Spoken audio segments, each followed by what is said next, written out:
So the Vikings, and this is another thing from there will be something in the Cowboys docuseries that will hurt you. There is definitely something in it that hurts me. Yeah. The Herschel Walker trade. Right. What a debacle that ended up being. And it's so funny because Cowboys fans lost their minds when they did the deal. Like, this is horrible for the Cowboys, and it ends up laying the foundation for 3 Super Bowl wins. But the Vikings, again, in a move that hopefully goes better than the Walker acquisition from 1989, they're looking at trade options at the receiver position. And I kind of sense this coming because, Justin Jefferson's back at practice, hamstring, he seems to be fine. But Jordan Addison, who's been the favorite target of J.J. McCarthy, both in practice and in games, they played together in one preseason contest. He's going to miss the first 3 games of the season due to his recent guilty plea to a lesser charge of DUI, but it's still enough to activate the mandatory 3-game suspension. Jalen Naylor is week to week with a hand injury. They need somebody. Right. And I don't know, really. I mean, this is part of the game we play in advance of the roster cut down. Do you trade for somebody who could be cut? Do you wait to see if he is cut? Does a team keep him on the roster a little bit longer to squeeze a draft pick out of the Vikings? But the Vikings are now in the market to try to do a deal to get some depth at the receiver position because they're going to need it for 3 arguably winnable games to start the season before they go to Dublin to face the Steelers. The 3 games out of the gates, well, the Bengals game not going to be easy, but 2 of the games winnable. They just need to be ready. They need to be ready to unleash J.J. McCarthy, and if he doesn't have good receivers, how are you going to get the most out of the quarterback? Yeah, that's right. I mean, totally understandable, right? We were talking about that yesterday, and that's why you be careful with Justin Jefferson here because of the Mario Addison thing and the Naylor thing. That you don't need to Jordan Mario Addison. I don't know. Where the hell's who's Mario Addison? I do that all the time. Play in the 80s. I do that all the time. I don't know what it is. I did it on Football Night in America last year and called Jordan Addison Mario Addison. I mean, I don't know what is in my brain that way, but without him, they got to be careful with Justin Jefferson. I know what's in your lungs. And certainly you got to be concerned to get your offense overall all together there. Yeah, and you want bodies that can make some plays, and we know Kevin O'Connell, the way he can throw the ball down the football field. I get it. Somebody will be out there. It's always hard to tell right now. And this is kind of, this was news that kind of broke as we were sitting here doing the show a little bit today as far as them being active in the market here. But what you don't know and what we always see is there's going to be a few veterans out there that get cut on cut day, right? And is it one of those where, he gets cut, but the paperwork hasn't gone? Oh, hold on, he's not officially cut. Hey, we're going to call that team and try to make a trade, maybe a late round pick, do something like that? Or does somebody else more appealing that maybe they've known through some phone calls here that is going to be available, and maybe they trade something more substantial? I don't know. But, again, there will be some guys out there, because what happens always true this time of the year is we see veteran guys and we think they're okay, but there might be some young guys that are doing really well behind the scenes that the team likes and go, wow, it's a cheaper option. And all of a sudden we're a little surprised, like, oh, wow, they let go of that veteran receiver. So there should be options out there. Now, how good they are, I don't know. That remains to be seen, but I certainly understand them in the wide receiver business here. Amari Cooper is the biggest name free agent. Trade targets include Alan Lazard, Mitchell Tinsley, and Adam Thielen. That would be something if the Vikings brought him home. He got his start as an undrafted, and I also think uninvited to the scouting combine, Mankato State product. And he played and starred for the Vikings for a number of years before signing with the Panthers as a free agent. That would be a great story. But you need somebody who knows the offense. It's not easy to plug and play a receiver. It could be overwhelming. So I think the older the guy, the more experienced the guy, the more familiarity he has with some of the players, with the offense, etc. For Adam Thielen, and I can't remember when he left the Vikings. I don't know if he had overlap with Kevin O'Connell. I don't think he did, but I'd have to check that. Yeah, at least you're coming back to a place where you're familiar and comfortable. Right. When did he leave? I thought he had 1 year. I thought he had 1 year with O'Connell.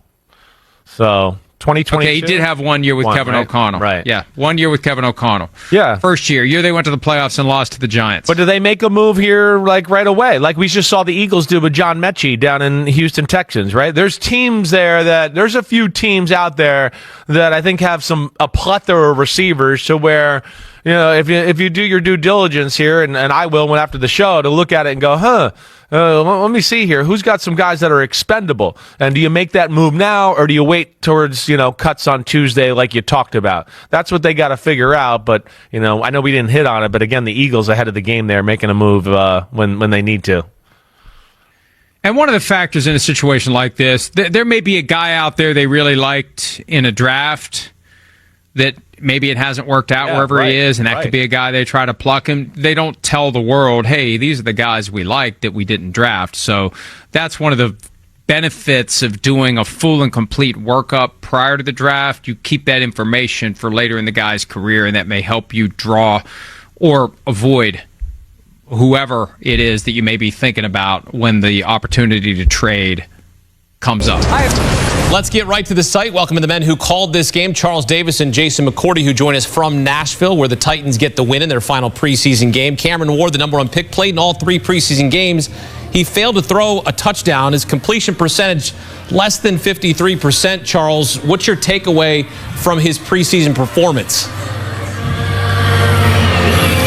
I thought it was good throughout, and I realize that numbers aren't going to blow people away, but it's playing the position of quarterback and maturing quickly that's impressed me the most, because playing that position, as Jason knows very well, isn't necessarily, did you throw a lot of touchdown passes, did you do all of this?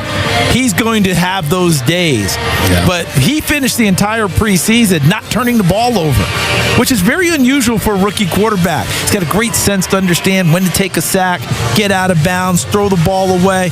All those things are happening for him at a nice level. Now, when it gets to Denver, it's going to quicken.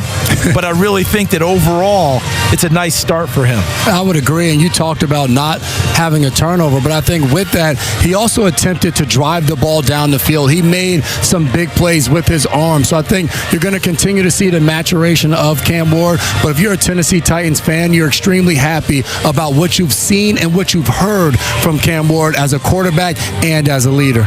Charles, you spent some time. You got to sit down with Cameron Ward to talk some ball with him. What would you say defines a successful season in his rookie year? I'd say him continuing to ascend as a quarterback and play the position with football intelligence. And he already does that, but there will be more thrown at him.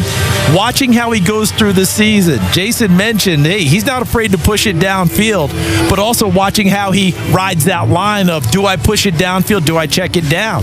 Do I take that shot downfield, or do I live to fight for another down?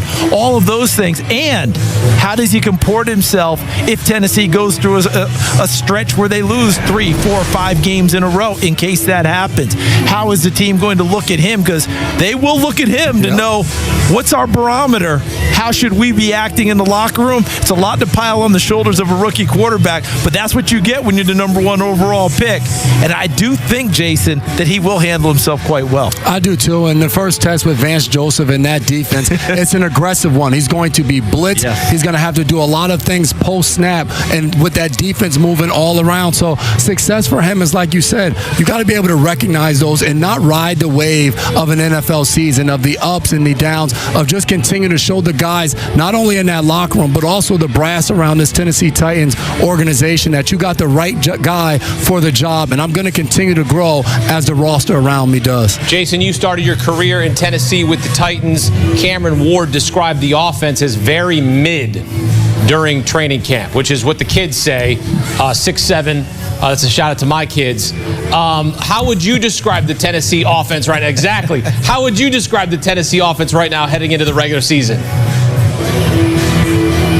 I think it's one that's growing. I think there are still some question marks, but where they were a year ago, where there were an offensive line that couldn't protect the quarterback, one that struggled at different moments, they've revamped that. They've gone out and they've brought guys in that are experienced, that are veterans. Now for Cam Ward, it's about finding out who those weapons are going to be on the outside. Calvin really obviously is going to be his go-to target. We've seen that early in the preseason. Now, Van Jefferson had a big game tonight with a nice long pass, but who are the other guys? Io Maynard, can he step up? Can DK, can he step up? Can they make plays to make things easier on Cam Ward, CD? And can they move people in the running game to give Tony Pollard, Tajay Spears an opportunity? Gunnar Helm, the fourth-round pick out of Texas, a tight end is often a quarterback's best friend, especially a young quarterback. That'll help in a big way. But I'll be honest with you, Akeem, I think that he nailed it. It has been very mid. Because remember, this new offensive line that they're counting on hasn't played together yet. They haven't had full time. Lloyd Cushenberry missed the entire preseason because of the Achilles last year. Kevin Zeitler, as a veteran with 198 starts, didn't play at all in the preseason. J.C. Latham didn't play tonight. So they still have to knit it together. And Jason said, don't forget, they're going to go see Vance Joseph in Denver. Now, the good thing, Denard Wilson throws a lot at them in practice here as their own defensive coordinator.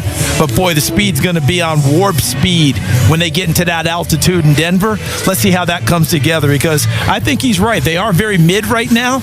But to be frank, I wouldn't expect them to be anything but that right now. They have a lot of room to grow. As you mentioned, Titans open the regular season on the road against Denver. Charles Davis and Jason McCourty open the season in Indianapolis, calling Dolphins Colts on CBS. Men, good to spend a couple minutes with you here on CBS Sports HQ. Looking forward to seeing you throughout the season.